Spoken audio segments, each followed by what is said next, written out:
아무리 생각해도 놀랍고 기적인 것 같아요. 한국 공항에서의 비상 착륙. 이 우연한 사건이 저의 인생 계획을 바꾸게 만들었어요. 6개월 전까지만 해도 저는 유럽 항공사 승무원이었지만 지금은 당당히 한국 항공사 승무원이 되었거든요. 저의 이야기 들려드릴게요. 기장의 차분한 안내방송이 기내에 울려 퍼졌다. 런던에서 홍콩으로 가는 전기편에서 갑작스러운 엔진 이상으로 한국에 비상 착륙을 해야 한다는 내용이었다.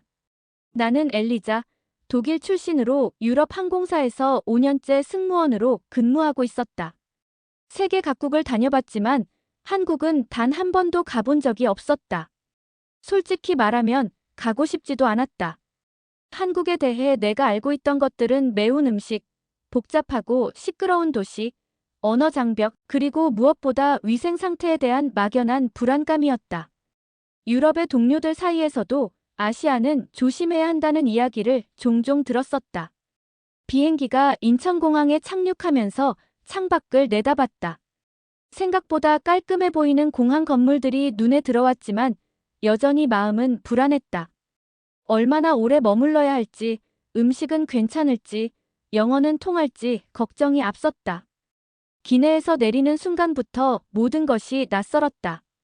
한글로 된 안내판들, 들어본 적 없는 언어로 나누는 공항 직원들의 대화, 그리고 무엇보다 나와는 완전히 다른 문화의 냄새가 코끝을 스쳤다. 입국 심사대로 향하면서도 긴장은 계속됐다.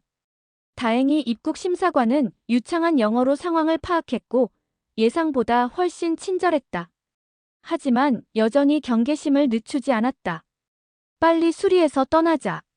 그것이 한국에 첫 발을 디딘 순간 내 마음속에 있던 유일한 생각이었다. 공항에서 대기하는 동안 주변을 관찰하기 시작했다. 승무원의 직업병이랄까, 항상 주변 상황을 파악하는 습관이 있었다. 그런데 뭔가 이상했다. 카페에 앉아있던 한국인 승객 한 명이 노트북과 가방을 그대로 둔 채 화장실에 갔다. 10분이 지나도 20분이 지나도 아무도 그 물건들을 건드리지 않았다. 유럽에서라면 절대 상상할 수 없는 일이었다. 런던이나 파리 공항에서 자리를 비우며 노트북을 그대로 둔다면 거의 자살행위나 다름없었다. 더 놀라운 건 택시 대기줄에서였다. 새치기 하는 사람이 단 한 명도 없었다. 긴 줄이 질서정연하게 이어져 있었고 심지어 앞 사람이 잠깐 자리를 비워도 아무도 그 자리를 차지하려 하지 않았다. 오히려 다른 사람들이 가방으로 자리를 지켜주고 있었다. 한국인 청소부 아주머니가 내 근처 바닥을 청소하고 계셨는데 그분이 잠시 청소도구를 둔 채 다른 곳으로 가셨다. 30분 후에 돌아오셨는데 청소도구들이 그대로 제자리에 있었다. 처음에는 단순히 운이 좋았나 싶었다. 하지만 계속 관찰해보니 이게 예외가 아니라 일반적인 현상이었다. 화장실에 다녀오는 동안에도 내 캐리어를 아무도 건드리지 않았고 심지어 한 한국인 승객은 내가 자리를 비운 것을 보고 가방 위에 티슈를 올려서 여기 사람 있어요라는 표시를 해줬다. 공항 카페에서 커피를 마시며 계속 관찰했다. 사람들이 서로를 배려하는 모습, 질서를 지키는 모습, 그리고 무엇보다 타인의 물건을 존중하는 모습이 계속 눈에 들어왔다. 유럽에서 들었던 아시아에 대한 편견들이 하나씩 무너지기 시작했다. 적어도 안전면에서는 내가 알고 있던 것과 완전히 달랐다. 항공사 직원이 정비에는 대략 3-4시간 정도 소요될 예정이라고 안내했다. 3-4시간? 우리 회사에서라면 이런 엔진 문제는 최소 반나절, 길게는 하루 종일 걸리는 일인데 의외였다. 호기심이 생긴 나는 정비 과정을 지켜볼 수 있는지 물어봤다. 다행히 승무원 신분으로 간단한 견학이 가능했다. 정비구역에 들어서자마자 눈을 의심했다. 정비사들이 태블릿을 들고 체계적으로 움직이고 있었다. 각자 맡은 부분을 디지털로 체크하면서 실시간으로 정보를 공유하고 있었다. 마치 하나의 거대한 유기체처럼 협업하는 모습이었다. 정비팀장이 자랑스럽게 AI 진단 시스템을 설명해줬다. 화면에는 비행기의 3D 모델이 떠 있었고 문제가 있는 부분이 빨간색으로 표시되어 있었다. 고장 진단부터 수리까지 모든 과정이 디지털화되어 있어서 실수할 확률을 최소화하고 작업 효율을 극대화한다는 설명이었다. 감탄이 절로 나왔다. 우리 회사의 정비 시스템과 비교하면 정말 차세대 기술이었다. 더 놀라운 건 사람들의 협업 방식이었다. 한 정비사가 부품을 확인하면 다른 정비사가 즉시 교체 부품을 준비했다. 그리고 또 다른 정비사는 관련 시스템을 미리 점검하고 있었다. 마치 오케스트라처럼 완벽한 호흡이었다. 정비팀장은 한국의 빨리빨리 문화에 대해 설명하면서도 속도만이 아니라 정확성도 동시에 추구한다고 했다. 정말 그랬다. 빠르면서도 정확했다. 각 단계마다 2중, 3중 체크를 했지만 전체적인 진행 속도는 놀라울 정도로 빨랐다. 2시간 30분 후 정비가 완료됐다.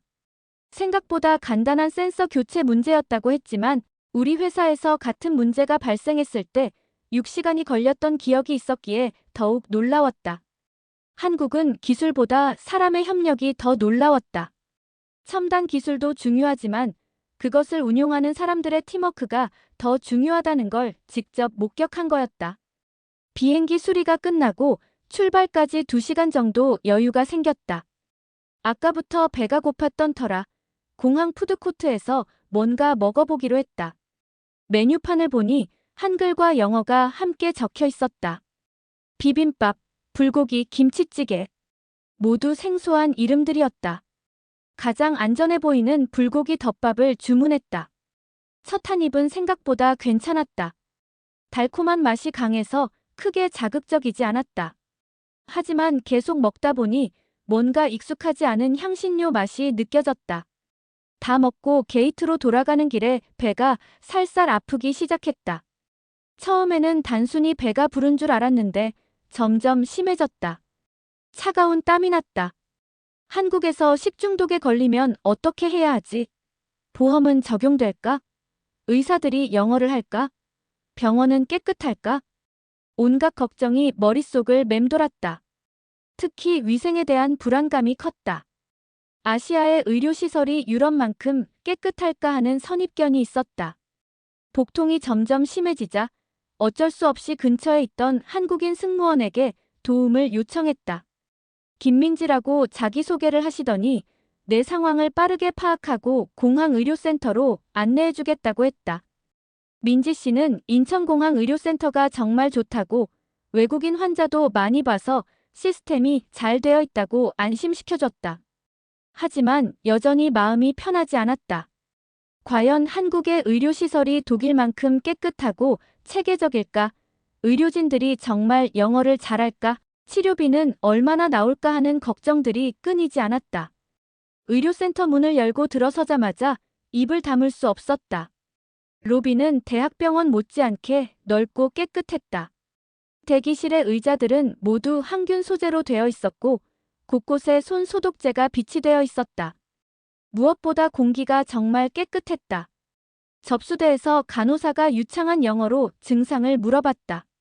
모든 과정이 영어로 매끄럽게 진행됐다. 접수 시스템도 전자화되어 있어서 여권 번호만 입력하면 모든 정보가 자동으로 등록됐다. 대기실에 앉아서 둘러보니 벽면에 다국어로 된 안내문이 붙어 있었다. 한국어, 영어, 중국어, 일본어는 물론이고 독일어까지 있었다. 10분 후 진료실로 들어가니 30대 초반으로 보이는 여의사가 미소를 지으며 맞아줬다. 영어 발음이 정말 완벽했다. 미국에서 공부했나 싶을 정도였다. 진료대도 최신형이었다. 전자 조절이 가능한 건 물론이고 항균 처리까지 되어 있었다. 진찰을 받으면서 놀란 건 의료 장비였다. 휴대용 초음파 기기로 복부를 확인하더니 태블릿에 바로 결과가 나타났다. 의사는 식중독이 아니라 새로운 향신료에 대한 가벼운 민감 반응이라고 설명했다. 위가 약간 염증이 있지만 심각하지 않다고 했다. 정말 안심이 됐다. 더 놀라운 건 그 다음이었다. 의사가 태블릿을 몇 번 터치하더니 내 증상과 처방에 대한 설명이 독일어로 번역되어 화면에 나타났다. 처방전도 전자로 발행됐다. 종이가 아니라 QR코드였다. 약국에서도 QR코드를 보여주니 약사가 바로 약을 준비해줬다. 영어로 복용법까지 자세히 설명해줬다. 계산할 때 정말 놀랐다. 진료비와 약값을 포함해서 45,000원이었다. 독일 화폐로 계산해보니 30유로 정도였다. 독일에서 같은 치료를 받으면 최소 100유로는 나올 텐데. 약사는 한국이 국민건강보험이 있어서 외국인도 응급치료가 매우 저렴하다고, 그래서 의료관광이 인기라고 설명해줬다. 의료센터를 나오면서 완전히 다른 사람이 된 기분이었다. 불안감이 감동으로 바뀌었다. 한국의 의료 시스템이 이 정도일 줄은 정말 몰랐다. 시설, 장비, 의료진의 영어 실력, 전자 시스템, 그리고 무엇보다 합리적인 가격까지. 한국은 의료 후진국이 아니라 오히려 많은 면에서 유럽을 앞서가는 의료 선진국이었다. 공항 의료센터에서 나온 후 여전히 조심스러웠지만 배가 고팠다. 민지 씨가 편의점에서 가벼운 걸 드셔보라고 제안했다. 유럽의 편의점이라면 샌드위치 몇 개와 음료수 정도가 전부인데 과연 제대로 된 음식이 있을까? GS25 문을 열고 들어서는 순간 말 그대로 입이 떡 벌어졌다. 왼쪽 벽면 전체가 온갖 종류의 도시락으로 가득했다. 불고기 덮밥, 치킨 마요 덮밥, 김치볶음밥. 이름만 봐도 30가지는 넘어 보였다. 그 옆에는 삼각김밥 코너가 있었는데 참치마요, 소고기 불고기, 치킨 테리야키, 심지어 치즈 불닭까지. 민지 씨는 한국 편의점이 좀 특별해서 거의 식당 수준이라고 설명했다. 의사 선생님이 자극적이지 않은 음식을 권했던 터라 가장 순해 보이는 것들을 골랐다. 첫 번째는 삼각김밥 참치 마요 맛이었다. 포장을 뜯는 방법을 몰라 허둥대고 있는데 옆에서 지켜보던 한국인 아주머니가 친절하게 가르쳐 주셨다. 언어는 통하지 않았지만 손짓으로 순서를 알려주시더니 마지막에 엄지손가락까지 치켜 세워주셨다. 한 입 베어 물었을 때 김의 고소함, 밥의 촉촉함, 그리고 참치마요의 부드러움이 입안에서 조화를 이뤘다. 생각보다 전혀 자극적이지 않으면서도 풍미가 깊었다. 다음은 떡볶이였다. 빨간 소스가 무서워 보였지만 민지 씨가 순한 맛으로 권했다. 첫 숟가락을 떠서 입에 넣었을 때 정말 예상 외였다. 매콤달콤한 맛이 혀끝을 감쌌는데 전혀 자극적이지 않으면서도 계속 먹고 싶어지는 중독성이 있었다. 쫄깃한 떡의 식감도 처음 경험해보는 거였다. 그런데 진짜 놀라운 건 그 다음이었다. 민지 씨가 나를 음료 코너로 데려가더니 신기한 걸 보여줬다. 얼음컵을 하나 가져오더니 액상 아메리카노를 반쯤 따르고 그 위에 바나나 우유를 부었다. 바나나 아메리카노라고 했다. 해외 SNS에서도 유행한다고 했는데 본 적이 없었다. 커피와 바나나 우유를 편의점에서 직접 만들어서 먹는다니 상상도 못했다. 한 모금 마셔봤는데 정말 충격이었다. 커피의 쓴맛과 바나나 우유의 달콤함이 절묘하게 어우러져서 마치 바나나 라떼 같은 맛이 났다. 게다가 가격도 두 음료 합쳐서 3,000원도 안 됐다. 런던에서 이런 음료 하나 사려면 최소 6파운드는 줘야 하는데 계산을 하러 가면서 또 한 번 놀랐다. 무인 계산대가 있었던 것이다. 바코드를 찍기만 하면 자동으로 금액이 계산되고 카드 결제도 그냥 갖다 대기만 하면 끝이었다. 민지 씨는 한국에서는 이런 시스템이 일반적이고 사람들이 정직하다고 설명했다. 계산을 마치고 앉아서 먹으면서 주변을 둘러봤다. 한쪽 코너에는 즉석 조리 코너가 있었다. 치킨, 핫도그, 어묵, 심지어 파스타까지. 직원이 현장에서 바로 조리해주고 있었다. 또 다른 코너에는 디저트들이 진열되어 있었다. 마카롱, 케이크, 빵류가 카페 못지않게 다양했고 가격표를 보니 카페보다 훨씬 저렴했다. 민지 씨는 1인 가구가 많아지면서 편의점이 거의 개인 식당 역할을 하게 됐다고 설명했다. 24시간 언제든 맛있는 음식을 사 먹을 수 있다는 것이었다. 정말 그랬다. 지금 이 시간에도 혼자 온 사람들이 편의점에서 음식을 사서 테이블에 앉아 자연스럽게 식사를 하고 있었다. 누구도 이상하게 보지 않았고 오히려 너무나 일상적인 풍경이었다. 유럽에서는 혼자 식사하는 게 좀 서글픈 일로 여겨지는 경우가 많은데 여기서는 전혀 그렇지 않았다. 음식을 다 먹고 나서 쓰레기를 버리려는데 또 한 번 감탄했다. 포장 용기들이 모두 분리수거가 쉽게 되어 있었다. 플라스틱은 플라스틱끼리, 종이는 종이끼리, 심지어 포크나 젓가락도 따로 분리해서 버릴 수 있게 설계되어 있었다. 편의점을 나오면서 완전히 넋을 잃었다. 내가 가진 편견이 얼마나 어리석었는지 깨달았다. 한국 음식이 맵고 자극적일 거라는 생각, 편의점 음식이 건강에 안 좋을 거라는 선입견, 심지어 위생 상태까지 걱정했던 내 자신이 부끄러웠다. 지금 막 경험한 것은 단순한 편의점 쇼핑이 아니었다. 한국이라는 나라의 혁신적인 생활 문화를 체험한 거였다. 편의점에서 돌아온 후 탑승 시간까지 1시간 정도 남았다. 게이트 근처에서 대기하고 있는데 갑자기 소란이 일어났다. 다른 항공편 승객 중 70대 정도로 보이는 할아버지가 갑자기 의식을 잃고 바닥에 쓰러진 것이다. 순간 주변이 아수라장이 됐다. 승객들은 우왕좌왕했고 누군가는 소리를 지르기 시작했다. 그런데 그 순간 한국인 승무원 2명이 나타났다. 첫 번째로 놀란 건 그들의 침착함이었다. 한 명은 승객들을 정리하고 다른 한 명은 즉시 환자 상태를 확인했다. 목에 손을 대서 맥박을 재고 호흡을 확인했다. 유럽에서라면 이런 상황에서 최소 10분은 혼란이 계속됐을 텐데 이들은 2분 만에 상황을 정리했다. 더 놀라운 건 협업이었다. 마치 미리 연습한 것처럼 완벽한 역할 분담이었다. 한 명은 119에 신고하고 다른 한 명은 의료진을 호출하며 자동제 세동기를 가져왔다. 어디서 나타났는지 또 다른 승무원은 가족분께 연락을 드리고 있었다. 환자의 아내로 보이는 할머니가 울면서 당황하고 계셨는데 한국인 승무원이 그분 옆에 앉아서 손을 잡아드렸다. 영어로 차근차근 설명해드리면서 동시에 물과 휴지를 챙겨다 드렸다. 나는 그 모습을 보면서 깨달았다. 나는 지금까지 승객을 고객으로 대했구나. 내 경우에는 안전과 서비스에만 집중했다면 이들은 승객을 사람으로 대하고 있었다. 감정적인 부분까지 세심하게 케어하는 모습이었다. 10분 후 의료진이 도착했다. 할아버지는 다행히 일시적인 저혈압이었고 큰 문제는 없었다. 하지만 한국 승무원들의 케어는 거기서 끝나지 않았다. 자신의 연락처까지 알려드리면서 진심으로 걱정하는 모습을 보였다. 그날 밤 호텔에서 곰곰 생각해봤다. 같은 승무원인데 뭐가 이렇게 다를까? 유럽에서 나는 매뉴얼대로 일했다. 안전수칙, 서비스 절차, 비상 대응. 모든 것이 규정에 따라 이루어졌다. 하지만 한국 승무원들은 달랐다.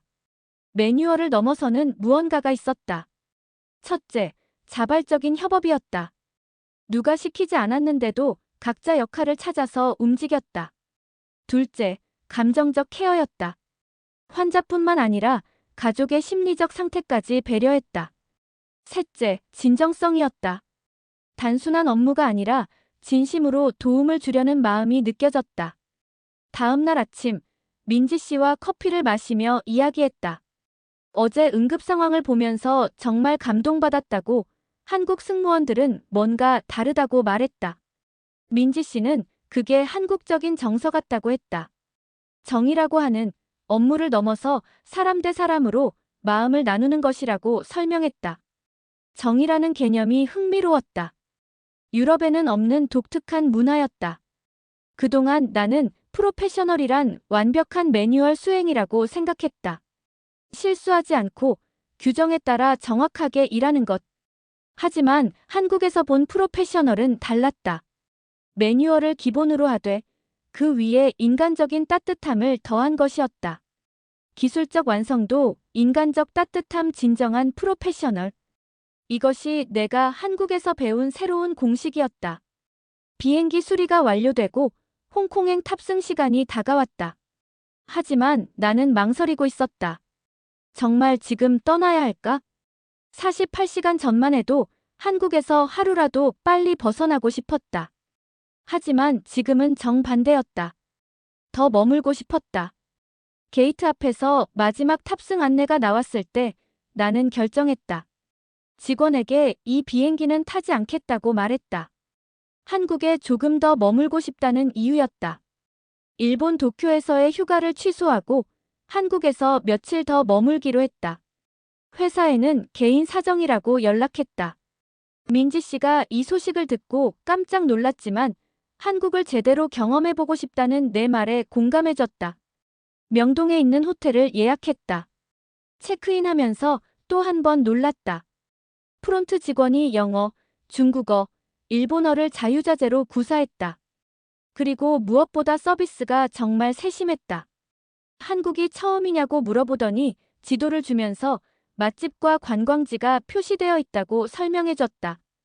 지도뿐만 아니라 교통카드, 와이파이 정보, 심지어 번역 앱까지 알려줬다. 이제 편의점 음식을 넘어서 진짜 한국 음식에 도전해볼 시간이었다. 첫 번째는 김치찌개였다. 맵다고 들었지만 한번 도전해보기로 했다. 식당 사장님이 처음이시면 덜 맵게 해드릴까요 하고 배려해주셨다. 한 숟가락 떠서 입에 넣었을 때 정말 놀라웠다. 맵긴 했지만 참을만 했고 무엇보다 감칠맛이 정말 좋았다. 김치의 신맛, 돼지고기의 고소함, 두부의 부드러움이 완벽한 조화를 이뤘다. 사장님이 뿌듯해하시면서 반찬을 더 가져다 주셨다. 길을 잃었을 때는 모르는 사람이 10분 동안 함께 걸어가며 길을 안내해줬다. 지하철에서 헤맬 때는 대학생이 영어로 친절하게 설명해줬다. 카페에서 혼자 앉아있을 때는 옆 테이블 아주머니가 한국어로 말을 걸어오셨다. 서로 언어는 통하지 않았지만 손짓과 표정으로 따뜻한 대화를 나눴다. 3일째 되는 날, 나는 진지하게 고민하기 시작했다. 한국 항공사에 입사 지원을 해볼까? 대한항공과 아시아나항공의 승무원 채용 정보를 찾아봤다. 외국인 채용도 있었고 근무 조건도 나쁘지 않았다. 무엇보다 여기서 일하면서 한국의 서비스 문화를 배우고 싶었다. 민지 씨에게 상담을 요청했더니 한국어는 어떻게 할 거냐고 물어봤다. 배우면 된다고 대답했다. 이렇게 매력적인 나라의 언어라면 배울 가치가 있다고 생각했다.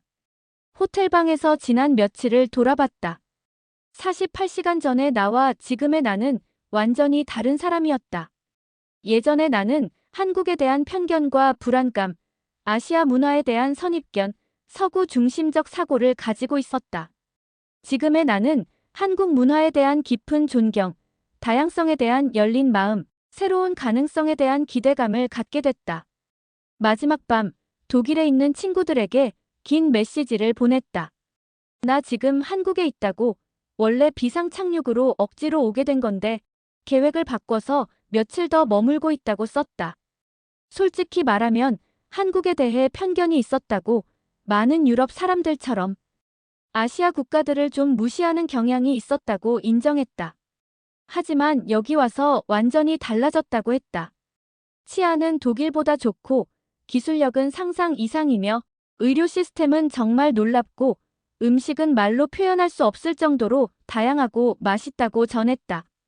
무엇보다 사람들이 정말 따뜻하다고, 단순히 친절한 게 아니라 진심으로 배려하고 도움을 주려고 한다고 써보냈다.